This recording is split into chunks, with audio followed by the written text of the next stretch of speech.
welcome back to my channel. Today I will finally be giving you another 2016 reading challenge update.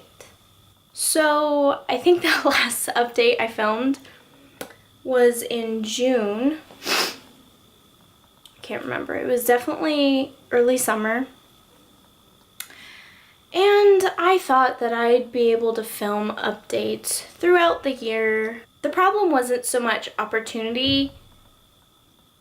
I kept saying I need to film an update, and then I'd battle myself with, no, I gotta finish more books first. I haven't finished as many as I want to finish. Here we are, there's only 2 months left, and I am actually almost done.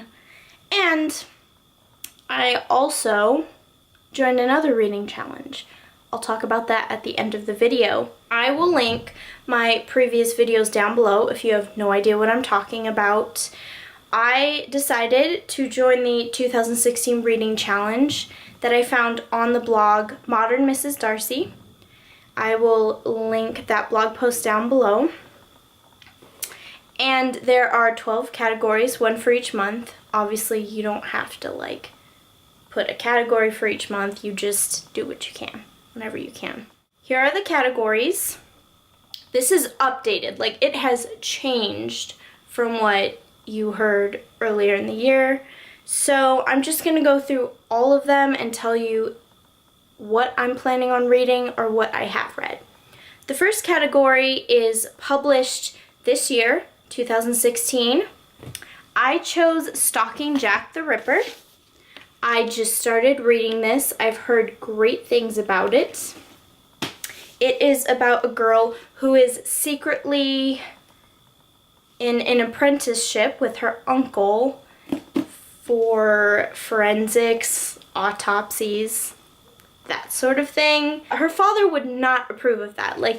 Ladies in this day and age, that was touching organs, reaching inside bodies, that's just a no-no. Her uncle having the job that he does have, he examines the victims of Jack the Ripper. As the story develops, she's gonna become fascinated with finding out who Jack the Ripper is, and this is just right up my alley, so I'm super excited to finish it. The next category is Finish in a Day. I have completed this category. I read The Wonderful Wizard of Oz by L. Frank Baum. Third category, Meaning to Read. I read Gone Girl by Gillian Flynn. I really enjoyed it. It's definitely an adult book.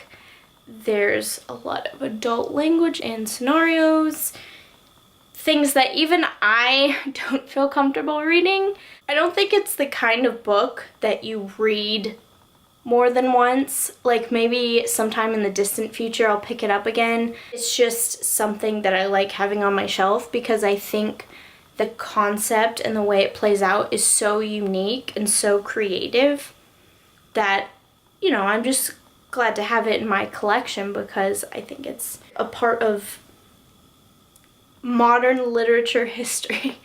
Recommended by a bookseller or librarian. I've completed this category, and I chose the Series of Unfortunate Events series by Lemony Snicket. This category didn't really have any rules as to when it was recommended or how or whatever, and I decided to go with something that was part of my childhood. I didn't know about Series of Unfortunate Events until my local librarian recommended it to me. I had a really good relationship with her. She was really sweet, and she told me that she thought I would really enjoy it. And at that point, the series was, I believe, a little past the middle.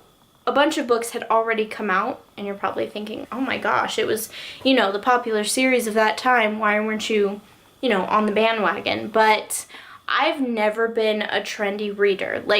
I've never even read Harry Potter. Everyone has a unique experience as a reader. So it means a lot to me that I've never been a follower of the crowd. I've always read what I wanted to read. That being said, I'm really glad the librarian recommended the series to me because I think it's one of the best children's series ever written. It's very grim, very depressing, but it's just so interesting the way Lemony Snicket plays with words. I'm 23 years old, and the books gave me really weird dreams bordering on nightmares. Like, there were points where I had to stop reading because they were so depressing. I feel like that gives credit to Lemony Snicket as an author because he can make me as a young adult feel things from a children's book. So, sorry, that's my phone. I won't go through all the books, I'll spare you. Maybe in my final update I'll show you every single book, but I'll just show you the 13th and final book, which is The End. A lot of people weren't satisfied with the ending. For me, it's not even about how the story ends. It's about the way Lemony Snicket plays with words and the unique characters he comes up with. I don't know. It's about the world and the vocabulary and the way it impacts you as a reader. The next category is should have read in school.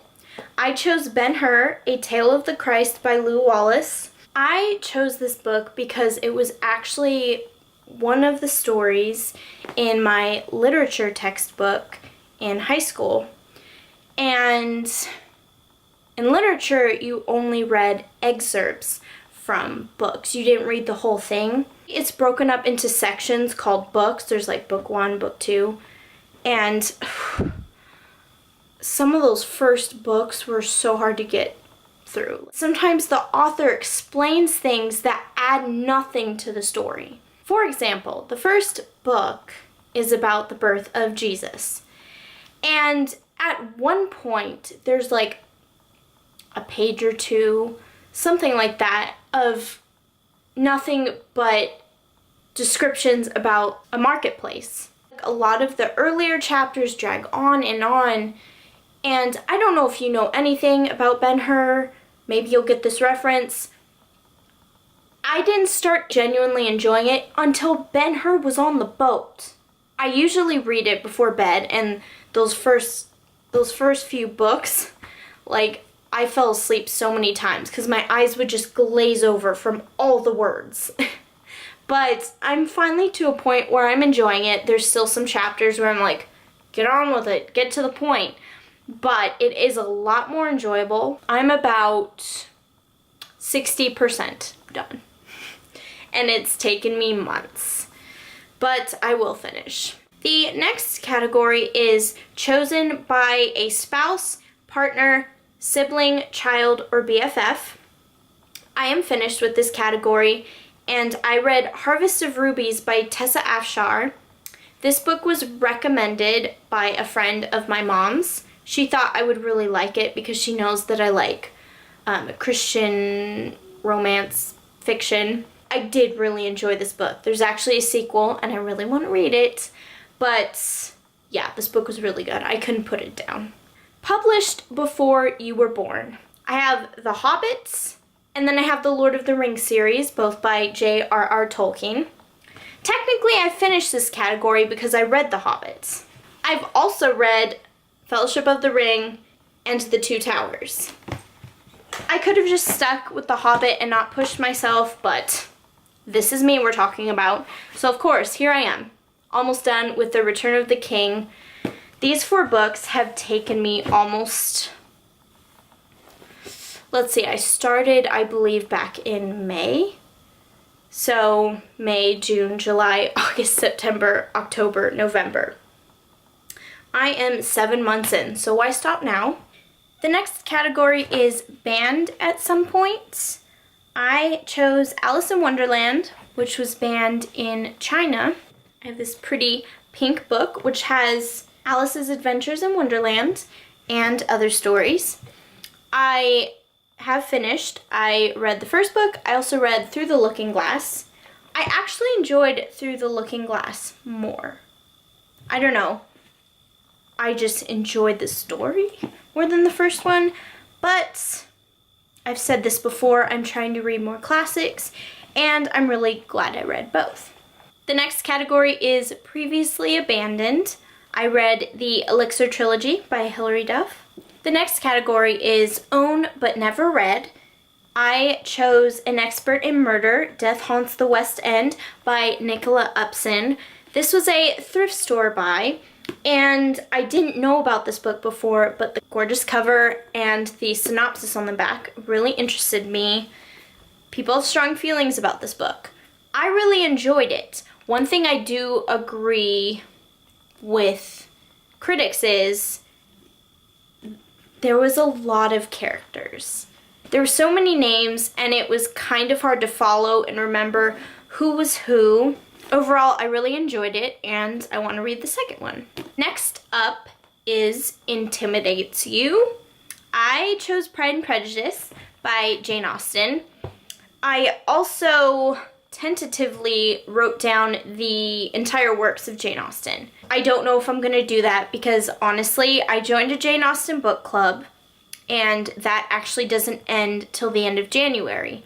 It's one book every month, and I thought maybe I could cram it all in before the end of the year. I'm kind of burned out because I've been reading so much Jane Austen, but I have read Pride and Prejudice, Persuasion, and Northanger Abbey, and I'm currently reading Emma. And I do have the entire collection here, so we'll see if I finish it. Even if I don't, I've already read at least one, so category complete. One of my biggest complaints about her work is male character development. Pride and Prejudice was probably the best, but at the end of both Persuasion and Northanger Abbey, I really did like the male characters. Captain Wentworth in Persuasion and Mr. Tilney in Northanger Abbey. You get these glimpses of these great characters, and then you're like, I want to know more about them and how they're feeling, you know? And I get, like, this was a different time. Correct me if I'm wrong. Jane Austen's intention was probably to give more credit and more depth and more focus on the female characters. But if you're writing about a love story and there's almost nothing about the male character, it's gonna fall flat for some readers. And for me, it does that. I don't hate the books. I like them. I just wish there was more because I think they're great characters and I just want more. The 12th and final category is Already Read at Least Once, and I finished this category already. I read the Sisters of the Quilt series by Cindy Woodsmall. The news about Goodreads now. I joined the book challenge on Goodreads, and that one doesn't have categories. You just pledge how many books you want to read. I pledged to read 45, and I think I've only got like 4 more books left. My link to Goodreads is down below, so make sure you follow me and check out how I'm doing on the reading challenge. You can also see the Jane Austen book club I'm part of if you're interested in that. And yeah, you can also see what books I've read for the Goodreads challenge.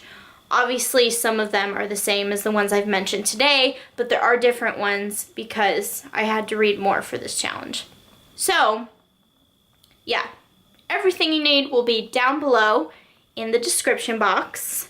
I really hope you enjoyed this video. Please give it a thumbs up if you did, and don't forget to hit that red button down below and subscribe to become a member of my YouTube family and receive notifications every time I upload.